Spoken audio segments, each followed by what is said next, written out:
And he said to them, "I tell you the truth. Some who are standing here will not taste death before they see the kingdom of God come with power." After 6 days Jesus took Peter, James and John with him and led them up a high mountain, where they were all alone. There he was transfigured before them. His clothes became dazzling white, whiter than anyone in the world could bleach them. And there appeared before them Elijah and Moses, who were talking with Jesus. Peter said to Jesus, "Rabbi, it is good for us to be here.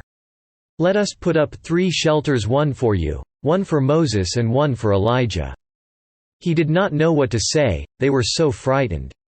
Then a cloud appeared and enveloped them, and a voice came from the cloud, "This is my Son, whom I love. Listen to him." Suddenly, when they looked around, they no longer saw anyone with them except Jesus. As they were coming down the mountain, Jesus gave them orders not to tell anyone what they had seen until the Son of Man had risen from the dead. They kept the matter to themselves, discussing what "rising from the dead" meant. And they asked him, "Why do the teachers of the law say that Elijah must come first?" Jesus replied, "To be sure, Elijah does come first, and restores all things. Why then is it written that the Son of Man must suffer much and be rejected? But I tell you, Elijah has come, and they have done to him everything they wished, just as it is written about him." When they came to the other disciples, they saw a large crowd around them and the teachers of the law arguing with them. As soon as all the people saw Jesus, they were overwhelmed with wonder and ran to greet him. "What are you arguing with them about?" he asked. A man in the crowd answered, "Teacher, I brought you my son, who is possessed by a spirit that has robbed him of speech. Whenever it seizes him, it throws him to the ground. He foams at the mouth, gnashes his teeth and becomes rigid. I asked your disciples to drive out the spirit, but they could not." "O unbelieving generation," Jesus replied, "how long shall I stay with you? How long shall I put up with you? Bring the boy to me." So they brought him. When the spirit saw Jesus, it immediately threw the boy into a convulsion. He fell to the ground and rolled around, foaming at the mouth. Jesus asked the boy's father, "How long has he been like this?" "From childhood," he answered. "It has often thrown him into fire or water to kill him. But if you can do anything, take pity on us and help us." "If you can," said Jesus. "Everything is possible for him who believes." Immediately the boy's father exclaimed, "I do believe, help me overcome my unbelief." When Jesus saw that a crowd was running to the scene, he rebuked the evil spirit. "You deaf and mute spirit," he said, "I command you, come out of him and never enter him again." The spirit shrieked, convulsed him violently and came out. The boy looked so much like a corpse that many said, "He's dead." But Jesus took him by the hand and lifted him to his feet, and he stood up. After Jesus had gone indoors, his disciples asked him privately, "Why couldn't we drive it out?" He replied, "This kind can come out only by prayer."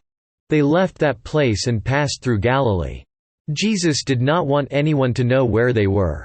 Because he was teaching his disciples. He said to them, "The Son of Man is going to be betrayed into the hands of men. They will kill him, and after 3 days he will rise." But they did not understand what he meant and were afraid to ask him about it. They came to Capernaum. When he was in the house, he asked them, "What were you arguing about on the road?"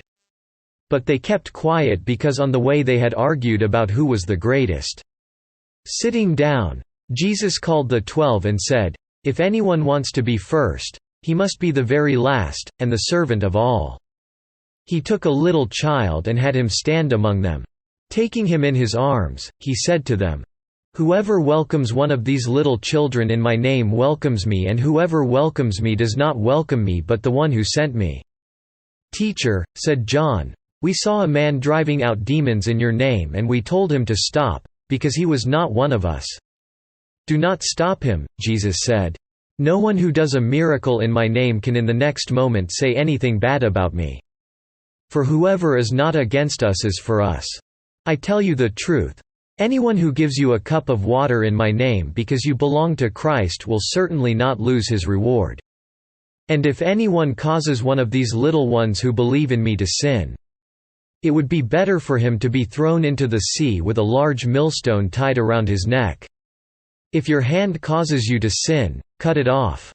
It is better for you to enter life maimed than with 2 hands to go into hell, where the fire never goes out. And if your foot causes you to sin, cut it off. It is better for you to enter life crippled than to have 2 feet and be thrown into hell.